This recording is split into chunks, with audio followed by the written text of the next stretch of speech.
Hello again, everybody. Welcome to another edition of the Tigers Baseball Podcast. This episode being recorded on Tuesday, March 4th, 2025. Spring training is officially upon us. Let's get into it. The Tigers opened spring training on the 23rd. First of all, I do want to apologize. I do have a slight cold that is going to bother the crap out of me, but you know, it is what it is. Actually, the 22nd is when the Tigers open spring training without Alex Bregman. I told you so. I hate to be an I told you so, but you know what? I am an I told you so today because I did tell you so. Alex Bregman didn't want to be in Detroit. Why did Alex Bregman not want to be in Detroit, you might ask? Because the weather in Detroit sucks in April and September. All right? Because if he had gone to Detroit, his home run production would have dropped. Because if he had gone to Detroit, he would have been the guy. He wouldn't have been one of a number of guys. He would have been the guy. He would have been the face of the franchise. And some players don't want that. He also didn't want to come to Detroit because you know what? Despite what everybody says, and I've watched the Foul Territory podcast. I like Cody Stavenhagen a lot. I like Kieran Steckley a lot. I've watched the Days of Roar podcast. I like Evan Petzold a lot. All right? But if you think about it, 6 at 171.5 is less than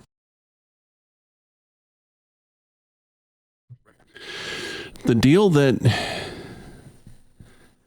Alex Bregman got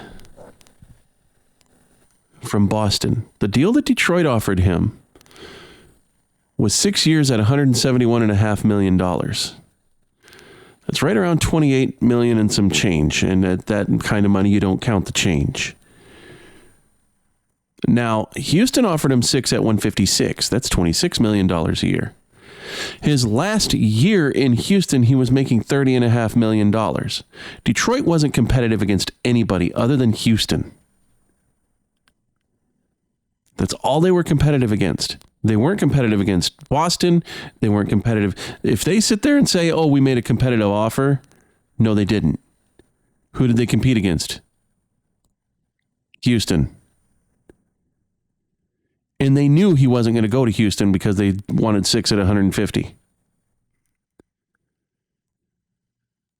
Scott Harris does not understand, and Chris Ilitch doesn't allow for the fact that you have to overpay players to come to Detroit. Detroit should have signed him for 3 at $45 million per with an option for every year. If they did that, if they had outbid Boston, Alex Bregman might have showed up. Grandmaster Cash, his agent, Scott Boras, got what he wanted. He wanted a record deal, and he got it. And he got options for his player as well. So at the end of the day, he didn't want to come to Detroit. Scott Boras knew he didn't want to come to Detroit. Scott Boras used Detroit as a stalking horse to get Boston to make a higher bid, and it worked. And next year, when he opts out after year one because of all the crap that's going on with Rafi Devers and the fact that he's going to have a monster year in Boston, Scott Boras is going to have Detroit as a stalking horse again because Chris Ilitch is stupid and he's cheap and he's a fool. And that's all I'm going to say about Alex Bregman, except for this. The one thing that I enjoyed that AJ Hinch said, he was reminded of this when the day after the signing, when he made an appearance on a radio show here in town. He said a long time ago, either you want to come to Detroit, and if you do, we're glad to have you. If you don't, we'll just beat you.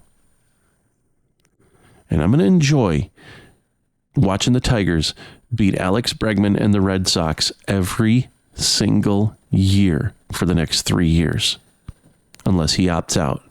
And then I'll enjoy watching them beat whatever other team he's on for the duration of his contract. I'm going to enjoy it. I'm going to get my popcorn ready, and it's going to be a good thing. Now, Let's move on to what's really going on in spring training. Kenta Maeda is making it very difficult. Well, first of all, let's do an injury update. Let's do a real quick injury update. Alex Cobb is hurt. Gee, go figure.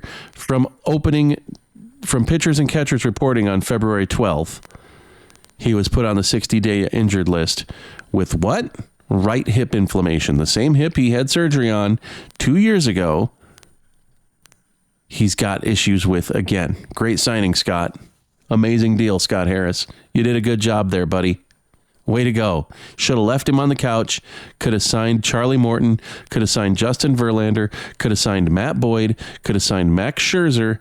Could have signed any number of other possible starters. Andrew Heaney is out there. He would have been a lot cheaper than Alex Cobb was. Walker Buehler was out there. You could have signed him. But you signed Alex Cobb, and now he's hurt. Brilliant move, dude. Way to go, son. Loving it. Hear, hear. Now, Parker Meadows is dealing with right upper arm nerve inflammation. Matt Vierling has a right rotator cuff tear.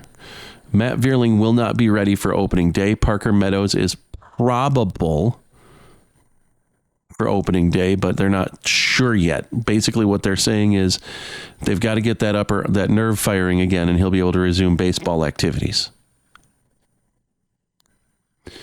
And at least they diagnosed this quick, because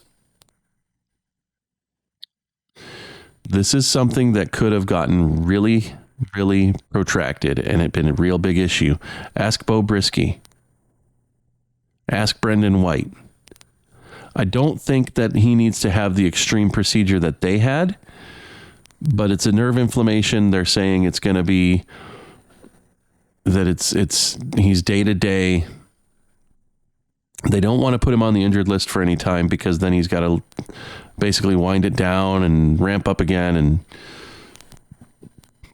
so it's taking a toll, but we'll see. Now on to what's going on with the pitching situation. Kenta Maeda, Casey Mize, and Jackson Jobe are basically fighting for one spot. You got Jack Flaherty, Tarek Skubal, and Reese Olson. Tarek Skubal's your number 1. Jack Flaherty's your number 2. Reese Olson's your number 3. That's how they're going to line up in LA on the 27th, 29th, and 30th. Okay? And that's fine. And in all honesty, Detroit actually has a chance in that series, but we'll get to that. Then you have 2 more spots. Alex Cobb would be your number 4 starter, but we already covered Alex Cobb. His hips don't lie. Actually, they did lie to him. They said he was going to be fine, and then they came up and said, "Gotcha, son." So there you go.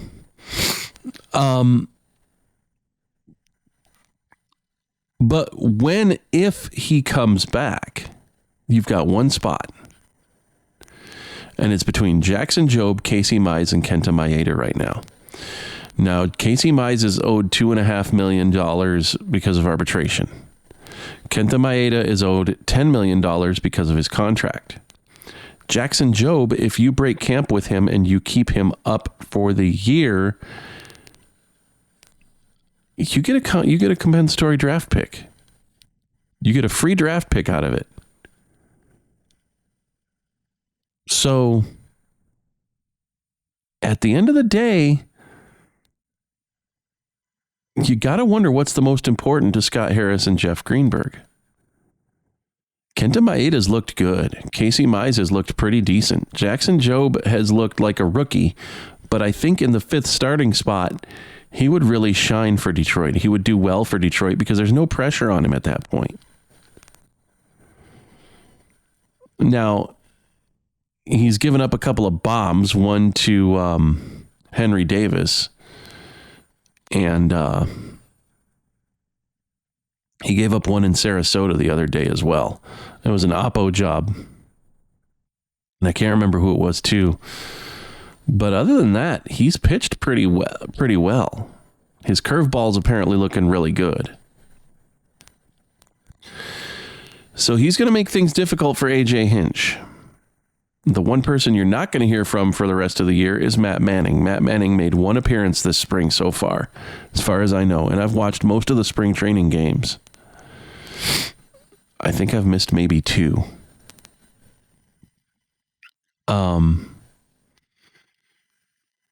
And we haven't heard word one from Matt Manning. Well, he made a split squad appearance in Tampa. He pitched in Tampa in Port Charlotte on Thursday.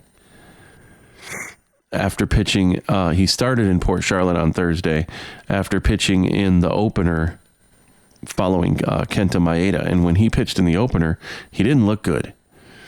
By all intents and purposes, he didn't look good against Tampa either. I didn't see the game. I was too busy trying to catch Detroit and Toronto, which wasn't working out. And I don't think there was audio available of the Tampa game. I'm not sure, but I didn't see it. Anyway, the point remains. He's not doing himself any favors. Kenta Maeda, Casey Mize, and Jackson Jobe are. Cater Montero looks like he's still in the minors. He's having some issues, but you know what? He's young. I think he'll sort himself out. It's spring training. So, other than that, Spencer Torkelson's not looking very good. Don't worry about him. He'll end up in AAA. He'll be a depth piece. The guy who's really looked good, there's been a couple. First of all, Trey Sweeney has done a lot. He's hit a lot of extra base hits, a couple doubles, a homer. He's really been hitting well. And a guy who's looked really good the times that I've seen him is Bly Madris. He's played pretty well as well. So you may see a Baez-Sweeney platoon at short. I know I sat here behind this very microphone last year and said this is the last we've seen of Javi Baez, which he's still swinging at any breaking ball thrown toward the first base dugout. But he did have an opposite field double on a breaking ball away yesterday. His hip is apparently doing really well. He's looking a lot better defensively. But let's face it, folks, the game has passed Javi Baez by. He's going to play out the rest of this contract, and then who knows. But I hope this doesn't turn into a Jordan Zimmerman type of contract over the last 3 years, where he's just injured most of the time. Because that's not good for anybody involved. I'd like to see him play. I wish he wasn't playing for us, but at least we're getting him active and playing, and Chris Ilitch is getting what he paid for from the standpoint of at least the player is playing. He's not playing well, but he's at least playing. So, and I'm sure Javi would like to be playing as well. So, with that, I'm going to go ahead and cut this off early. It's a short podcast because of a lot of things. Number one, I have a very, very bad cold that I'm fighting through. Secondly, my kid's on her way home. And thirdly, there's really not a lot to talk about other than those few things. So I've addressed them. I'll be back probably Sunday, equipment and health pending. We'll see. And if nothing else, you guys have a great rest of your week. We will talk to you later. Thanks for listening, folks. If you want to get in touch with the show, you can. Oh, by the way, shout out to Jeffrey Rainey, who was happy to see baseball back and happy to see the podcast back. And shout out to Nick. Reed Garrett is pitching with the Mets. I said last podcast that I didn't know where he was. He's pitching with the Mets, and he's apparently going to possibly be getting a big place in their bullpen this year. So that'll be good for him.